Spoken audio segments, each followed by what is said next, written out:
Boa noite a todos. Bem-vindos mais uma noite aqui na nossa casa.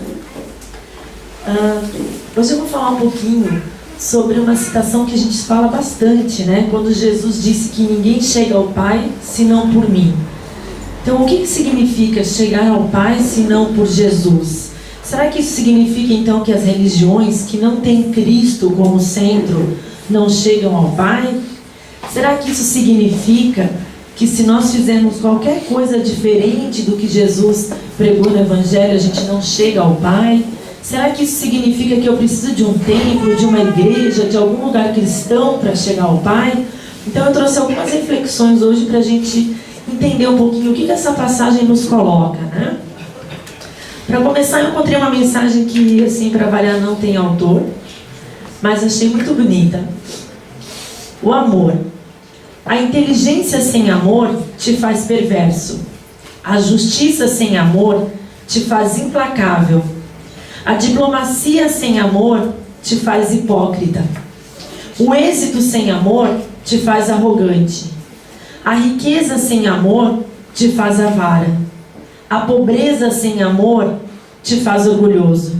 A beleza sem amor te faz fútil. A autoridade sem amor te faz tirana. O trabalho sem amor te faz escravo. A simplicidade sem amor te deprecia. A lei sem amor te escraviza. A política sem amor te deixa egoísta. A fé sem amor te deixa fanático. A cruz sem amor se converte em tortura. A vida sem amor não tem sentido. Falar em Cristo sem falar de amor é impossível, né? É como se a gente estivesse unindo num substantivo só. Quando eu falo Jesus Cristo, eu estou falando semente de amor, eu estou falando centelha de amor. E estou indo um pouquinho além, eu estou falando no exemplo de amor.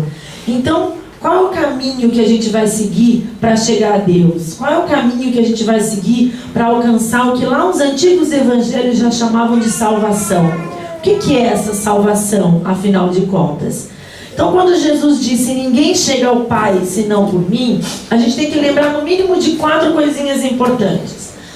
A nossa religião, o Espiritismo, ele é uma religião cristã. Então, nós damos a interpretação da nossa filosofia de vida em cima do exemplo de Cristo. Mas tem uma coisa que eu costumo falar, que Buda não era budista, Cristo não era cristão, né? Ou seja, o amor é a religião maior. E nós temos nas diferentes religiões diferentes eixos, eu não diria diferentes focos, mas diferentes personagens que simbolizam o amor. Então, para falar um pouquinho do amor hoje, eu vou um pouquinho além do Evangelho, tá? Porque eu acredito que o único caminho é o caminho do amor. Então, para mim, não particularmente, né? Vou pedir uma licença para quebrar um pouquinho os nossos protocolos. Para mim, pessoalmente aqui, Francine, não importa o termo. Buda, Jeová, Oxalá, Jesus. Para mim, pessoalmente, todos simbolizam uma energia maior, que é uma energia de amor vindo de Deus. Então eu vou procurar focar um pouquinho mais no nosso Evangelho, segundo o Espiritismo, mas eu vou tentar ilustrar também com alguns exemplos um pouquinho fora também do nosso Evangelho. Porque quando a gente sai daqui, a gente não encontra só pessoas espíritas. Nós não convivemos só com espíritas. Tanto é que muitas pessoas que estão aqui hoje não se intitulam espíritas. Não se assumem espíritas. Muitas pessoas costumam dizer o quê? Eu sou cristão. Mas dentro do cristianismo, qual é a sua religião? Eu sou católico, né? Todo mundo foi batizado, né? A gente sabe disso. Mas eu simpatizo muito com o espiritismo. Ou quando muitas vezes é questionado por uma outra pessoa que você sabe que não vai ter a mesma filosofia de vida que você, a gente vê alguns exemplos assim, que não estão errados, né? Estou só ilustrando. Quando a pessoa diz assim, por exemplo, mas qual é a sua religião? A minha religião, assim, você conhece Chico Xavier? A minha religião é a mesma da dele. E por que a gente tem esse zelo todo, muitas vezes? Primeiro, a questão do medo. A gente ainda está numa sociedade que não abriu a mente para que a grande salvação, a grande questão é o amor. Não importa por qual caminho você vá. Por isso eu falo hoje que existe um caminho do meio. Segunda questão é que muitas vezes nós mesmos temos esse receio. Mas se eu falar que eu sou espírita, vão achar que eu vou para um terreiro batucar. Mas se eu falar que eu sou espírita, vão achar que eu coloquei a galinha com a pipoca ali na frente. Se eu falar... Então, essa preocupação que muitas vezes a gente tem no momento de assumir a nossa religião, já é porque nós estamos transferindo para outra pessoa o nosso olhar, vou falar uma palavra bem pesada agora, de preconceito com as outras religiões. Porque o que tem se a pessoa não entender que a tua religião não é a mesma de Chico Xavier? Qual é o problema? Se a pessoa achar que a tua religião é aquela que está no terreiro ou é aquela que está num outro templo. Por que nós temos isso dentro de nós? Porque nós muitas vezes não vivemos verdadeiramente a religião. Porque a religião não é o espiritismo ou o catolicismo, nada disso. Religião significa religar. E dentro da língua portuguesa, toda vez tem o prefixo re, alguma coisa que está acontecendo de novo ali. Então, religar, ligar de novo. Se eu estou dizendo ligar de novo, eu já estou assumindo que ligar ao Pai é ligar novamente. Eu já sou ligado, né? Eu já tenho uma vivência de ligação com o Pai. E escolher uma religião é apenas escolher um caminho que vai me auxiliar para manter essa ligação. Então, não importa qual. Cristo deixou claro para a gente que a aplicação da lei do amor é a mais importante. Ele se fez, pessoa, ele esteve aqui para mostrar isso para nós. Eu estava vendo um videozinho esses dias na internet, eu não tenho certeza de que igreja é aquilo, mas foi um pastor que publicou. E até vi que também bastante acesso, assim, talvez muitos aqui já conheçam um vídeo que se chama A Ponte. Então ele é uma história bastante triste, de um senhor que trabalha no continente europeu, e a função dele ele trabalha numa região que a gente tem aquela ponte suspensa, e que ora ela é ponte, e ora ela é uma ferrovia.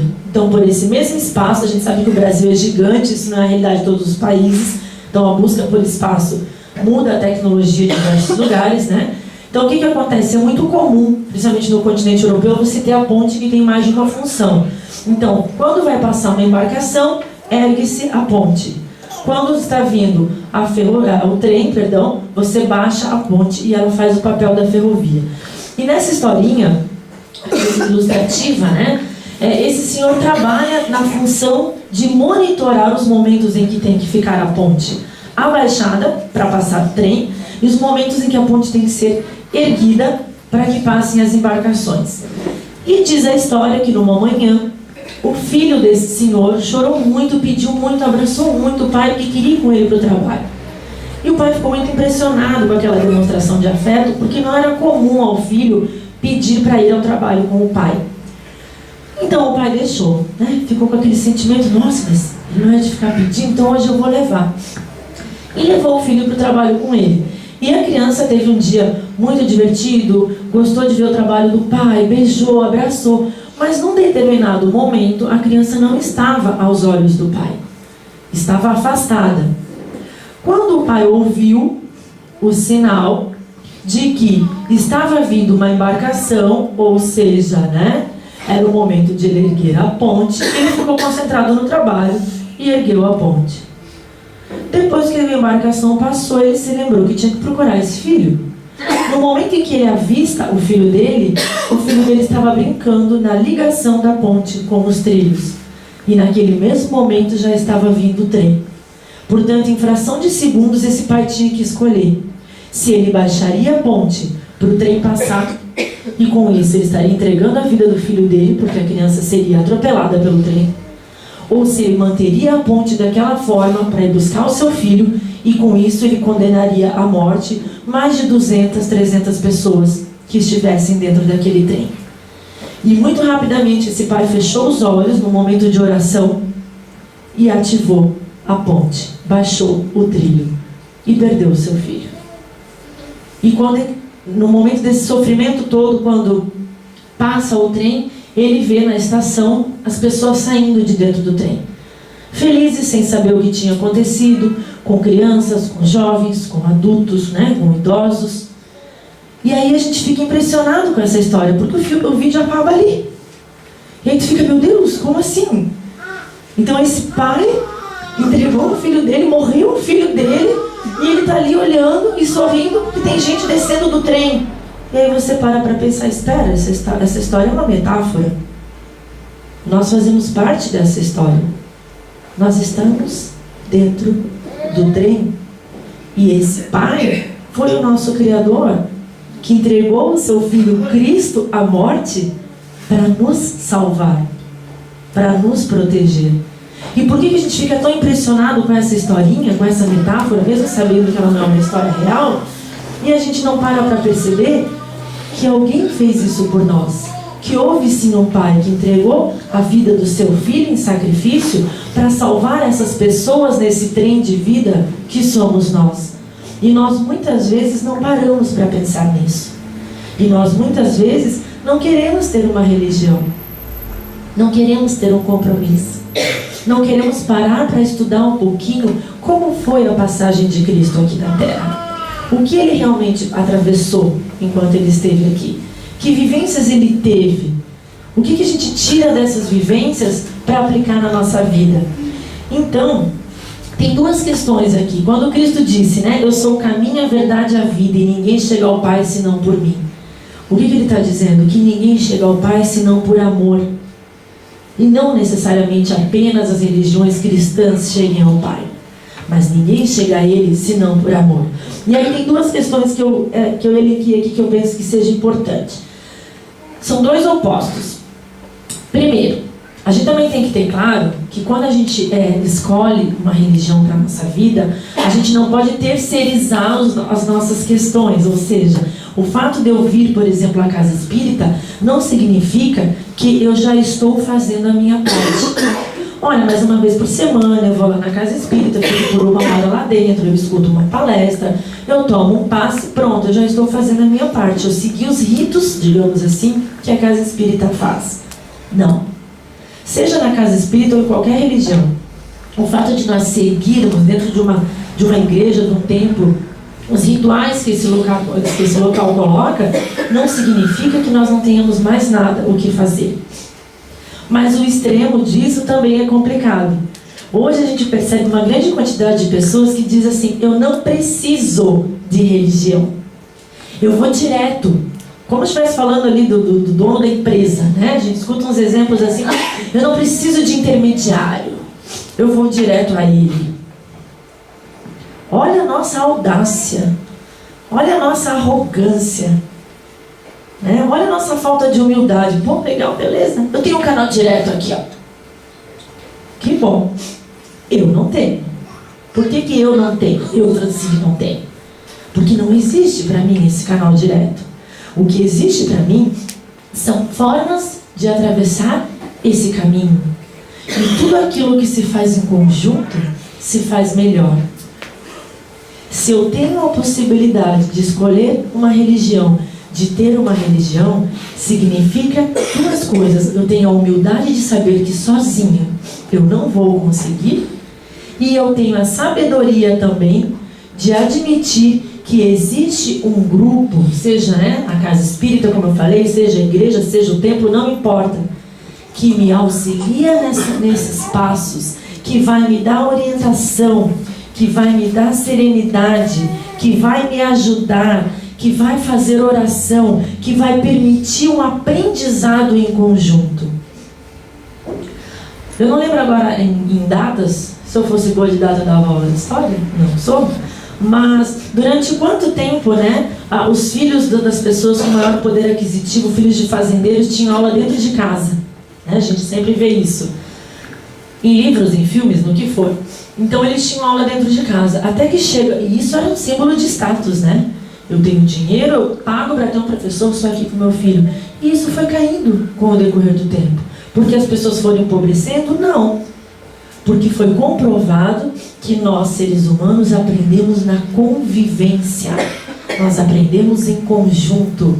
Então, uma criança numa sala de aula vai ser muito mais estimulada do que uma criança com um único professor ou uma equipe de professores ali 12 horas por dia com ela. Então, se isso foi comprovado na educação, por que a gente tem dificuldade de aplicar isso na nossa vida espiritual? Por que muitas vezes a gente ainda acha que a gente não precisa ter uma religião? Sendo que olha o aprendizado que a gente tem em conjunto. Às vezes essa conversa que a gente tem quando a gente chega na casa espírita uns minutinhos antes de começar a doutrina, já foi de um crescimento, já serenou o nosso coração, já foi de uma energia que muitas vezes nem importa ali o que a Fran fala na palestra. Eu já estou saindo tão bem daqui, já foi uma energia tão boa, já foi uma troca tão boa que eu fiz com a pessoa que estava do meu lado, que já valeu eu ter vindo. Então a gente tem que cuidar para nenhum desses extremos acontecer. A gente não seguir uma religião única exclusivamente por um dogma, para prestar, né, aí contas à sociedade. Então eu tenho que dizer uma religião, então eu vou dizer que eu sou católica. E aí eu acho o máximo, me perdoe se há católicos aqui, fui católica durante 15 anos da minha vida, mas eu acho o máximo quando eu escuto assim, eu sou católico, praticante. Oi? Eu não sabia que tinha uma classificação católico não praticante. Espírita praticante, espírita não praticante. Então tem o médico não praticante, é mais barata a consulta, será? Do que o médico praticante. A gente vai procurando adjetivos para justificar aquilo que a gente está fazendo de errado, aquilo que a gente está deixando de fazer. Não existe você é praticante ou você não é praticante. Porque se você não é praticante, você não tem religião, você não é um religioso, você não segue a sua religião. Então nós temos sim que começar tendo a humildade de saber que juntos nós somos mais fortes. Que a minha oração, sendo feita sozinha por mim, tem força. Mas a minha oração com ela vai ter mais. E com ela e ele vai ter mais. E assim por diante. Porque nós estamos trocando as nossas energias, estamos unindo por uma causa maior. Então esses dois extremos da religião não são legais. Outra coisa que eu também penso que é muito importante falar é que assim, a gente fala, ainda vê, né, principalmente nos escritos mais antigos, essa palavra salvação. E aí parece uma palavra meio forte, né? Nossa, não estou morrendo, não estou perdido. Mas o que nesse sentido, por que no evangelho mais antigo fala da salvação? Porque acreditava-se que o ser humano se perderia sozinho, né? Não conseguiria. E por isso veio a palavra salvação. Não para menosprezar, não para subjugar, mas para dizer que a gente consegue salvar sim a nossa mente, o nosso corpo, o nosso coração quando nós estamos juntos. E quando Jesus colocou assim que essa condição, digamos assim, para chegar até Deus, quando ele disse que ele era o caminho, por quê? Porque ele veio vivenciar e exemplificar o amor. Mas em cada religião vai ter o seu exemplo de amor. E não cabe a nós classificarmos ou darmos uma hierarquia às religiões. A gente não precisa do extremo, ou para lá ou para cá, né? Parece quando a gente é criancinha, né? Você vai lá, faz uma porcaria, daí a mãe vai brigar, mas se eu tivesse feito tal, o extremo, não, mas nem isso nem aquilo. O caminho do meio. Então falar em religião, falar em caminho de salvação, é sim falar em caminho do meio. Porque o que é o lado direito, o que é o lado esquerdo de um caminho? É só um ponto de vista. De onde eu estou, aquele é o lado direito e aquele é o lado esquerdo. Mas o verdadeiro caminho é o que eu estou trilhando, é o que eu estou traçando. Então a gente tem que buscar um caminho de equilíbrio. Porque sem equilíbrio, nada acontece. Né? Como eu coloquei ele nesse texto inicial, pena que eu não consegui achar o autor. Então, vou pegar dois exemplos aqui de novo. A política sem amor te deixa egoísta. A fé sem amor te deixa fanático. Então, tudo é uma questão de equilíbrio. Comida sem tempero, ninguém quer. Comida temperada em excesso, meu Deus, vamos tudo ficar doente, olha o sal dentro do corpo. Tudo é uma questão de equilíbrio. E Jesus veio para mostrar esse ponto de equilíbrio. Que é possível, sim, viver nesse plano terreno e viver de uma forma em que o bem prevaleça, em que o amor prevaleça. Como que Jesus colocou isso? Não foi por palavras, foi por atitudes. Ele não ficou trancado, erudito, num lugar, escrevendo a biografia dele ou deixando manuscritos para ter certeza que alguém depois iria ler. foi para a rua, ele conviveu com outras pessoas, ele viveu desafios, ele viveu situações difíceis também. Então os atos dele nos mostraram isso. Quando ele fazia as preces, não era por repetição, não era ficar ali um tempão falando a mesma coisa, ou pegando um texto pronto de alguém, mas era o sentimento dele elevado naquele momento, né? Ele estava naquele momento falando aquilo que ele sentia, pedindo e ao mesmo tempo agradecendo ao Pai numa determinada situação. Ele também não ficou deixando claro que a religião era o certo, o resto era errado. Meu Deus, né? Dai a César o que é de César. A gente vive a nossa religião lá fora, no nosso dia a dia, no desafio do trabalho, no desafio dos relacionamentos, no desafio da família. Ele não colocou o que era certo e o que era errado. Ele não condenou nenhuma religião. Ele apenas preparou e tentou mostrar para a gente que a gente tem que ter o coração pronto para receber Deus. Como eu disse, eu vou repetir, aqui eu estou usando a nomenclatura Deus, eu estou usando essas nomenclaturas porque nós somos espíritas. A nossa religião faz parte do cristianismo. Mas não vamos tomar isso como verdade única. Eu podia usar qualquer outra nomenclatura aqui. Tanto que o texto que eu vou usar daqui a pouquinho para ilustrar é assim. E como ter esse foco? Como estar na nossa religião e não perder o foco? Uma outra coisa que eu comentei numa palestra sobre religião, vou fazer um parêntese agora. A gente é tão egoísta, mas a gente é tão egoísta, que a gente acha que religião é fast food, né? Isso aqui eu quero, bota uma pitada desse evangelho aí, ó. Esse negócio aí de ficar em casa no dia tal da semana, esse aí eu não quero não, esse aí tu tira. Isso ali, pode beber? Não, porque tem religião que não pode. Essa pode, então essa eu vou. A gente é tão egoísta que a gente quer que a religião se molde a nós. A gente sai procurando uma feira daqui a pouco de religião, onde a gente vai passando e vendo quem dá mais pela nossa presença. E não é por aí. A partir do momento que nós aceitamos, né, fazer parte de um grupo, fazer parte de uma realidade social religiosa, nós temos que nos adaptar e ter a humildade de nos curvar aquilo ali, sim. Não estou dizendo que eu sou a favor de dogma, não é nada disso. Mas daí a gente achar que a religião tem que se moldar a nós, então eu vou na casa espírita enquanto eu não for contrariada. E se um dia eu entrar e a Adriana cobrar alguma postura minha, eu não venho mais. Ela está pensando que ela é quem? Para me cobrar. Aí eu vou para outra. Eu vou para aquela lá, porque naquela pode isso, isso e aquilo. Mas se um dia eu pisei na bola, né? Veio uma esbarradinha ali e o pastor, ou seja quem for, fizer um comentário que eu achar que foi para mim, eu já não vou mais. Porque olha, não tem liberdade esse lugar. Então, a gente tá subindo tanto a cabeça, essa coisa de que hoje a gente tem conhecimento e achar que sabe o que é o livre-arbítrio, que a gente está ao ponto de achar que a religião se molda a nós. E não é por aí, não. A gente tem que ter um foco. Como é que a gente vai manter o foco? Duas formas. Quando a gente está passando por uma determinada situação, quando a gente está em dúvida por uma questão, o que a gente pode tentar fazer no primeiro momento? Do que eu já li, do que eu já escutei, como será que Jesus agiria se fosse com ele? Falei, mas Jesus não tinha Facebook, Twitter, ninguém falou mal dele lá no Secret, não sei. A situação, como Jesus agiria se acontecesse isso com ele? Isso é focar, isso é tentar querer fazer o caminho do bem. A outra situação, vamos nos colocar dentro da sociedade. Não preciso nem falar em Jesus na segunda situação, mas será que eu gostaria que os outros fizessem para mim isso que eu estou fazendo para o fulano? Será que eu gostaria que o fulano nutrisse por mim esse sentimento que eu estou nutrindo por ele? Essa maldade, essa inveja?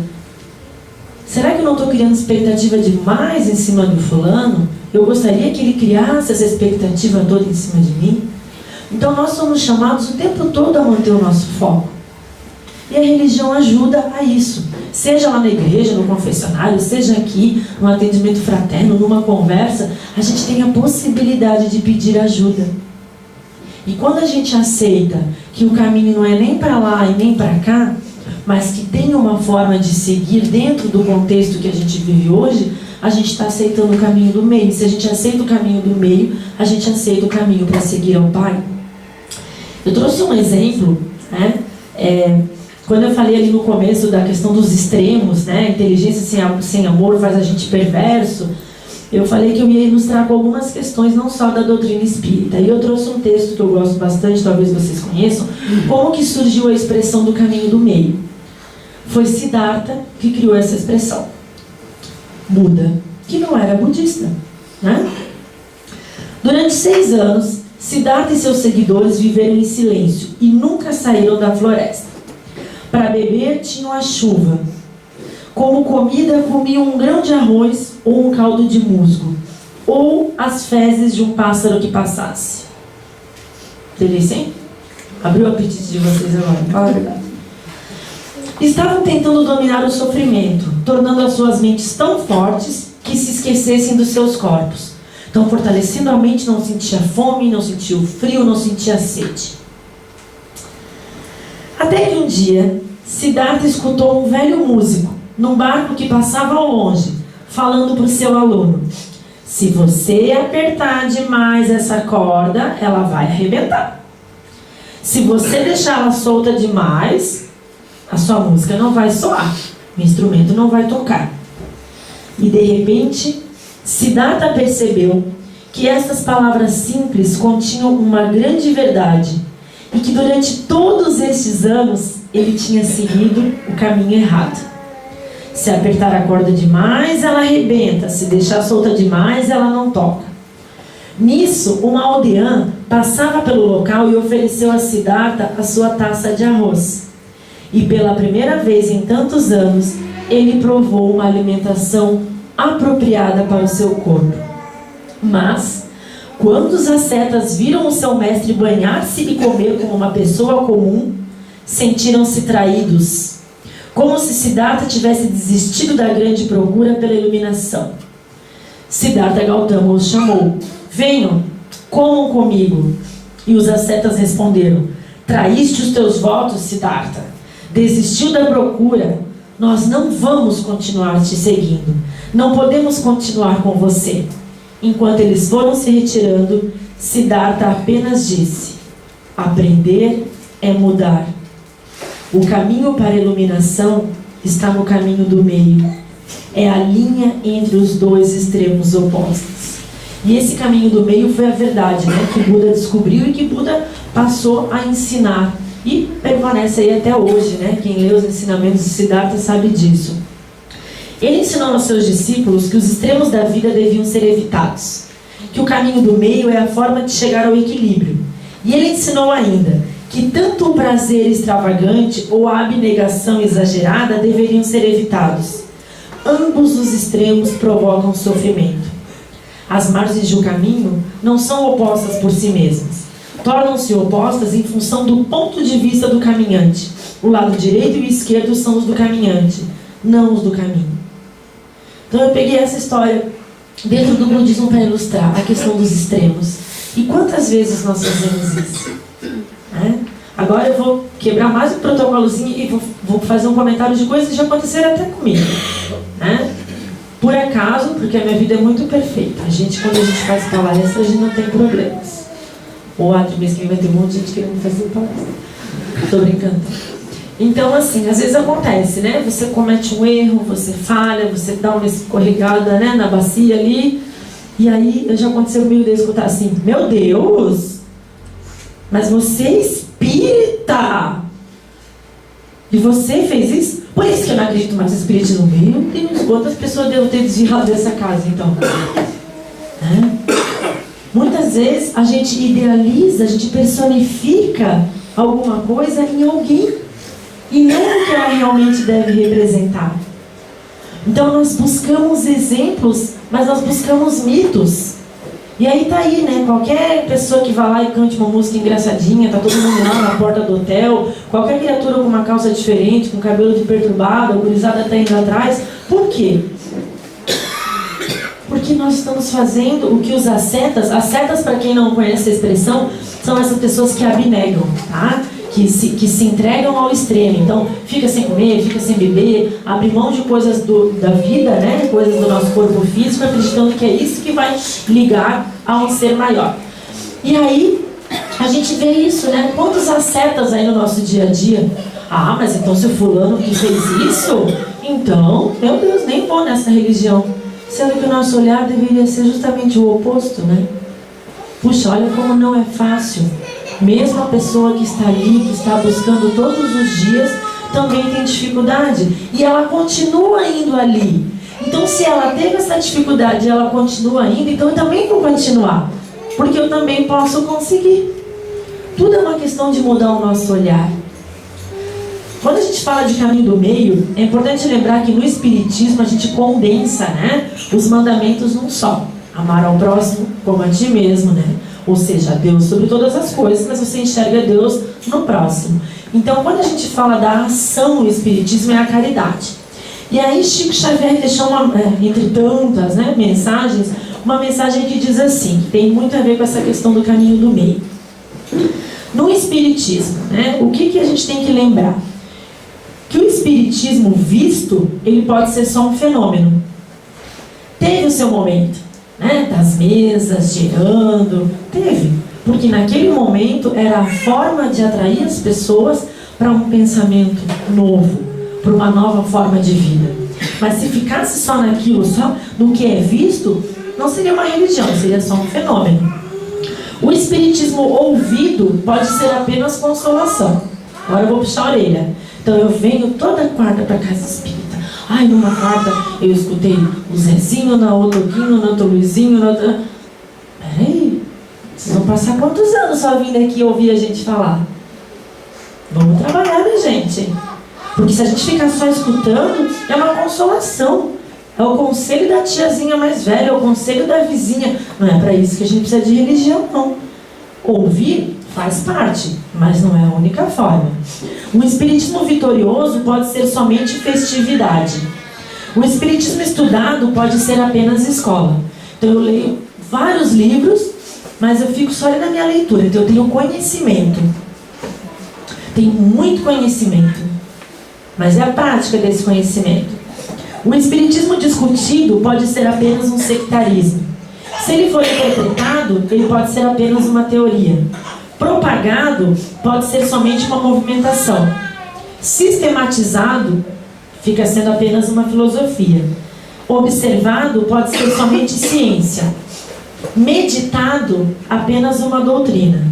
Sentido, somente uma crença. Quando que ele vai se tornar uma religião? Quando a gente vê, ouve, agradece, estuda, discute, interpreta, observa, sente e aplica na nossa vida. Quando eu aplico tudo isso, aí sim, a minha religião é o Espiritismo. Senão eu sou um aluno ouvinte de quarta-feira. Venho aqui escutar umas coisinhas legais. Falar em religião significa, como já diria o apóstolo Paulo, né? Chico cita bastante Paulo nas suas obras, trabalho, solidariedade e tolerância. E o último, né? Sensacionalmente difícil. Então nós temos que aplicar. Como é que eu trabalho a religião? Exercitando o amor. Seja através da tolerância, da paciência, seja através da solidariedade, da ação, de olhar para o meu próximo e encontrar alguém que eu posso colaborar, que eu posso ajudar. Aí eu estou realmente fazendo a fé ser consoladora. Aí a gente vai brilhar na luz. Uma outra coisa importante, né, que a gente tem que lembrar quando a gente fala de religião. Se eu estou buscando um caminho do meio, eu estou buscando um caminho de amor. Já falei isso em algumas outras palestras. Devemos vir para cá, seja na quarta-feira, no sábado, sim. Mas a gente tem que aplicar. Eu não vou deixar minha casa pegando fogo para vir para a casa espírita. Eu não vou deixar minha família se matando para vir para a casa espírita. Ou, tá tudo tranquilo, eu vou para a casa espírita. Eu não vou sair daqui ali na esquina pegar o celular e ligar para fulana e dizer, meu Deus, né? Tudo que ela falou hoje era para você e você não estava lá. Perdeu tempo hoje. Foi ontem que a Rô pediu para mim do que ia ser o tema. Eu falei, Rô, eu tava na rua, né? Ela me chamou no Face e falei, Rô, eu vou chegar em casa, vou terminar de estudar. E a hora que eu terminar de estudar, eu te digo o tema. Para toda quarta-feira que eu venho, última quarta-feira do mês, tirando aquela vez ali que eu fiz a trilogia, olha que chique, né? Uma trilogia sobre o amor, eu geralmente deixo de 2 a 3 temas separados. Então hoje, por exemplo, eu saio daqui, Já vou dar uma fuçadinha nos últimos livros que eu li, separo uns 2 ou 3 temas. Na semana da palestra, eu escolho. Por quê? Porque eu tenho fé, eu acredito que eu rezando bastante antes de dormir e tudo mais, eu vou escolher aquele tema que de repente vai ser o mais gostoso ou o que a gente mais precisa escutar, inclusive eu. Né? Inclusive eu. E por que isso acontece? Porque a gente tem que ter, no caso, né? O que aconteceu comigo acontece com vocês. Porque a gente tem que ter a humildade de querer aprender. E se a gente tem a humildade de querer aprender, a gente também tem que ter a força de querer exercitar. Porque só vir aqui e olhar não adianta nada. A gente tem que aplicar. Chico Xavier é o nosso grande exemplo hoje, por quê? Porque ele viveu o Espiritismo acima de qualquer coisa. Para quem não leu muitas obras, pelo menos assista alguns filmes dele, né? Vai ver que ele era uma pessoa interessantíssima. Ele não era um velhinho, coitadinho, gagazinho, sentadinho pra gente lá dar a bênção. Vamos parar de idealizar, né? Que as pessoas têm que ser ali, ou é anjo ou é demônio. Esse é um tema também que eu estou pensando para as próximas, anjos e demônios. Vamos parar de idealizar, né? Chico era uma pessoa interessantíssima. Ele era de uma sabedoria maravilhosa. Ele era vaidoso. Ele não queria sair de casa sem botar a peruquinha dele lá, mesmo ele não se enxergando direito. Ele queria ter certeza que ele estava bonito para sair de casa. Ele teve medo de morrer quando deu turbulência no avião. E ele deixou de ser esse ser iluminado, esse ser maravilhoso, porque ele tinha essas pitadas de vaidade, porque ele tinha a sua pitada de medo? Não. E por que ele foi um ser maravilhoso? Porque na maior parte do tempo, tudo que ele pensava, que ele vivenciava e que ele queria, não era só para ele. Ele pensava em incluir alguém naquilo. Fosse o gato que ele criava, fosse as formigas do quintal da casa dele, fosse um vizinho, fosse alguém que pedia ajuda. Então a gente não precisa ficar idealizando, né?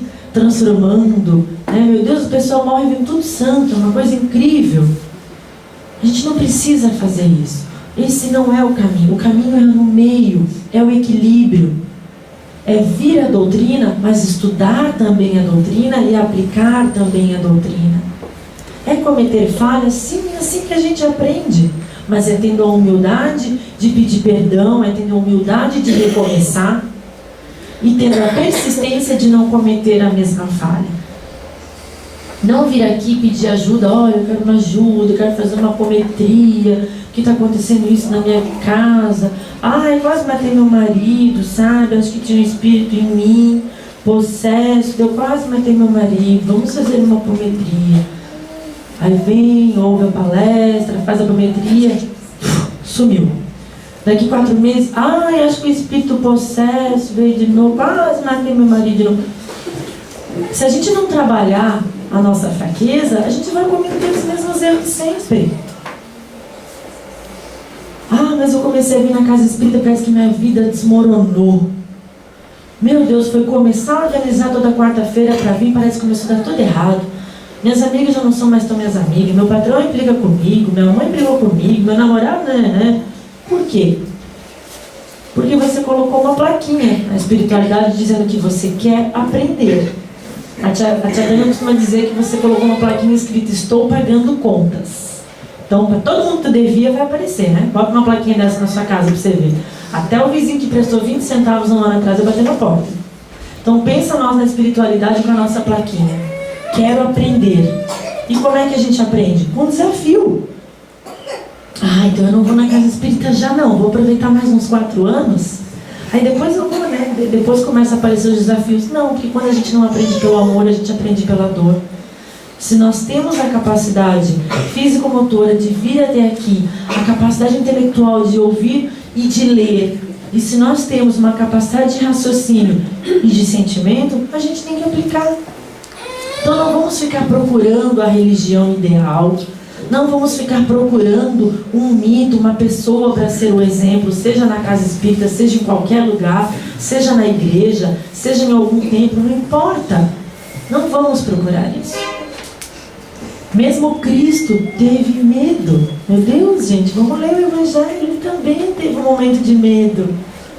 Ele também pediu força ao Pai, ele também pediu para afastar aquele sofrimento.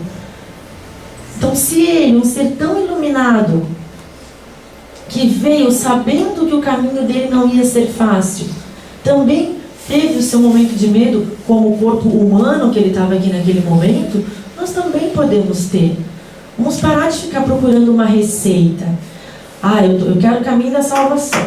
Eu não vou mais na casa espírita porque eu perguntei 3 vezes uma coisa lá e ninguém soube me responder. Eu queria perguntar para o Google. A gente não vem aqui para perguntar uma receita. O que eu faço para melhorar isso? O que eu faço? Não. A gente vem para aprender, para limpar, serenar o nosso coração, e daqui a pouco a gente mesmo consegue a resposta sozinho. Sozinho, entre aspas, né? Vocês sabem que tem toda uma inspiração, mas enfim, vamos usar essa palavra, sozinho. Porque a gente permitiu ver a possibilidade.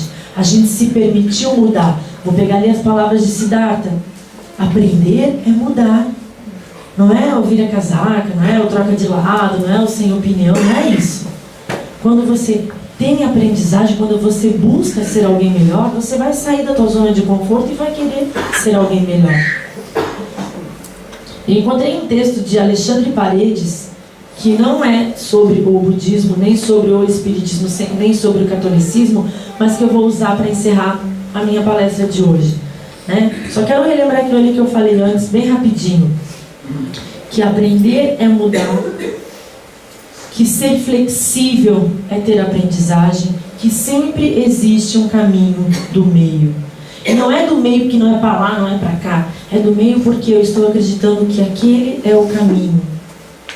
A direita e a esquerda é tudo muito relativo, depende de onde eu estou indo. Eu não tenho que buscar o que está em volta, eu tenho que buscar onde eu quero chegar. Se eu quero ser uma pessoa melhor, se eu quero ter uma vida mais feliz, se eu quero desenvolver a bondade no meu coração, esse vai ser o meu caminho. Não importa o que aconteceu à minha direita, o que aconteceu à minha esquerda. A gente às vezes tem que ser meio egoísta também, porque a gente não pode obrigar todo mundo pelo mesmo caminho que a gente. E amar é respeitar o momento de cada um. Então muitas vezes você optou por um caminho que o seu esposo não optou, que a sua mãe não optou, que a sua melhor amiga não optou.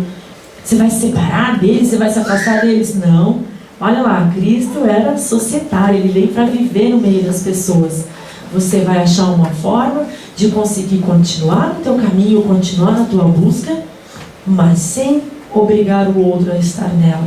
Até porque alguém tem que estar forte nessa história. Então, se uma hora essa pessoa precisar, você vai estar ali. E eu vou encerrar com essa mensagem, então. O caminho do meio. Ser justo, mas com amor. Amar, mas sem aprisionar. Amparar, mas sem fazer pelo outro o que ele deve fazer por si mesmo. Ajudar, mas sem tirar do outro o direito de escolher o seu próprio caminho. Perdoar, mas sem ser conivente com o mal. Esquecer o mal, mas sem ser indiferente a ele. Ser pacífico, mas não passivo diante dos acontecimentos. Cultivar a não violência, mas sem violentar a si mesmo para isso. Lutar com coragem, mas aceitar a derrota como parte das experiências da vida. Ter coragem de enfrentar os próprios limites, mas também de reconhecer as suas próprias fraquezas. Servir ao dever, mas sem ser oprimido por ele e sem escravizar-se a coisa alguma. Viver com prazer, mas não viver em função dele. Ser simples e humilde, o que não significa andar mal vestido ou descuidar-se de si mesmo e do seu corpo. Conservar puro o coração, o que não significa esconder de si os próprios sentimentos. Crer em Deus, mas sem atribuir a Ele aquilo que nos compete. Cultivar a fé, mas sem abdicar da razão. Caminhar com equilíbrio, eis o nosso maior desafio. Sem equilíbrio tombamos sempre, para um lado, para o outro lado. Algumas palavras caminham juntas: amor, sabedoria, bondade, justiça, sentimento, razão. Quem vai fazer o equilíbrio nessa caminhada somos nós mesmos.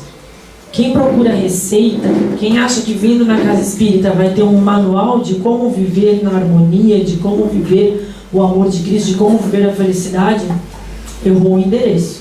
E não adianta daí não vir na quarta que vem, porque vai errar o endereço aonde for. O caminho está dentro da gente. Quem vai torná-lo mais tolerável ou menos tolerável somos nós, porque as dificuldades virão. Cabe a nós escolhermos como é que nós vamos olhar para elas e como é que nós vamos superá-las. Boa noite a todos. Fiquem todos no amor de Cristo. Que a gente possa hoje mais uma vez sair daqui melhor do que nós entramos. Que a gente possa serenar o nosso coração para receber a energia do passe. E que a gente possa pedir ao nosso Pai que não só no momento do passe, mas quando a gente sai aqui de dentro, que toda a energia boa que a gente conseguiu aqui, que toda a radiação boa que veio para nós, a gente também tenha a bondade de dividir com todos aqueles que passam pelo nosso caminho.